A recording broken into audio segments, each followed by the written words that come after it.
రాష్ట్రంలో కేబినెట్ విస్తరణ post phone అయింది. నేతల మధ్య ఏకాభిప్రాయం కుదరకపోవడంతో హైకమాండ్ వాయిదా వేసినట్టు తెలుస్తోంది. అటు పీసీసీ చీఫ్ ఎంపికపై కూడా కొన్నాళ్ళు వెయిట్ చేసే ఉద్దేశంలో ఉన్నారు ఢిల్లీ పెద్దలు. ఇక నామినేటెడ్ పోస్టుల భర్తీకి కూడా మరింత టైం పట్టే ఛాన్స్ ఉంది. ఇప్పట్లో పదవుల భర్తీ లేకపోవడంతో ఆశావహులు హస్తిన నుంచి వెనుతిరుగుతున్నారు.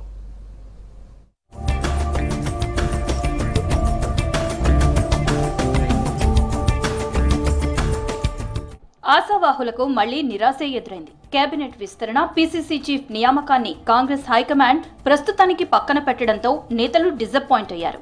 రాష్ట్రంలోని ముఖ్య నేతల మధ్య ఏకాభిప్రాయం కుదరకపోవడంతో కొంతకాలం వెయిట్ చేద్దామనే నిర్ణయానికి ఢిల్లీ పెద్దలు వచ్చినట్లు సమాచారం. బుధవారం సీఎం రేవంత్ రెడ్డి ఢిల్లీ వెళ్లినా ఏఐసీసీ పెద్దలు ఎలాంటి క్లారిటీ ఇవ్వలేదని తెలుస్తోంది. దీంతో శ్రావణ మాసంలోనే మంత్రివర్గ విస్తరణ, పీసీసీ చీఫ్ నియామకం ఉంటాయన్న చర్చ పార్టీ వర్గాల్లో జరుగుతుంది.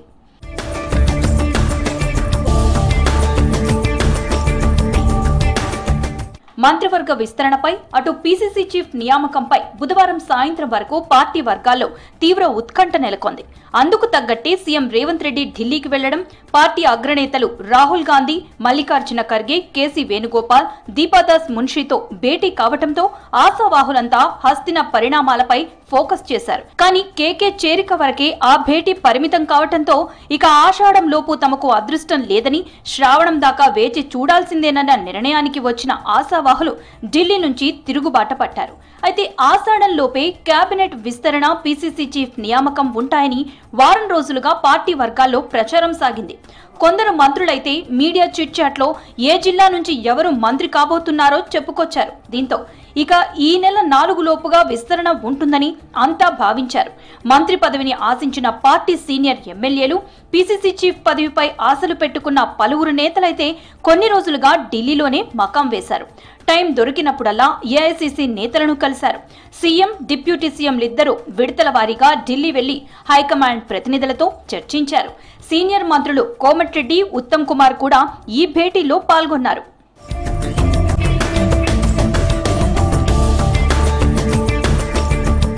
మంత్రివర్గ విస్తరణలో సామాజిక వర్గాలను దృష్టిలో పెట్టుకోవడం, ప్రాతినిధ్యం లేని జిల్లాలకు చోటు కల్పించడం, అసెంబ్లీ ఎన్నికల ముందు పార్టీలో చేరిన వారికి మంత్రి పదవి ఇస్తామన్న హామీని నిలబెట్టుకోవడం వంటి పలు అంశాలను పరిగణలోకి తీసుకోవాలని కాంగ్రెస్ హైకమాండ్ భావించింది. ఇందుకు తగ్గట్టే ఇటీవల సీఎం రేవంత్ 4 పేర్లతో లిస్ట్ ని రెడీ చేసుకుని హైకమాండ్ ముందుంచారు. కానీ కొందరు ముఖ్య నేతలు ఎవరి స్థాయిలో వారు పట్టుబట్టడంతో పీటముడి పడినట్లు సమాచారం. ఇలాంటి పరిణామాలతో కేబినెట్ విస్తరణకు తాత్కాలికంగా బ్రేక్ పడిందని పార్టీ వర్గాలంటున్నాయి. ఇక పీసీసీ కొత్త చీఫ్ నియామకం విషయంలో కొంత క్లారిటీ వచ్చినా బీసీల్లోని ఒకే సామాజిక వర్గానికి చెందిన 2 నేతల మధ్య తీవ్ర పోటీ నెలకొనడం, అదే సమయంలో ఎస్టీల్లోని ఓ వర్గానికి ఇవ్వాలనే అంశం ఢిల్లీ పెద్దలకు చేరడంతో ఈ నియామకాన్ని కూడా పెండింగ్ లో పెట్టినట్లు తెలుస్తోంది. నామినేటెడ్ పోస్టుల భర్తీని కూడా కొంతకాలం వాయిదా వేస్తేనే మంచిదనే నిర్ణయానికి హైకమాండ్ వచ్చినట్లు ప్రచారం జరుగుతోంది. దీంతో ఆశావాహులంతా ఇక శ్రావణం వరకు ఎదురు చూడాల్సిన పరిస్థితి నెలకొంది.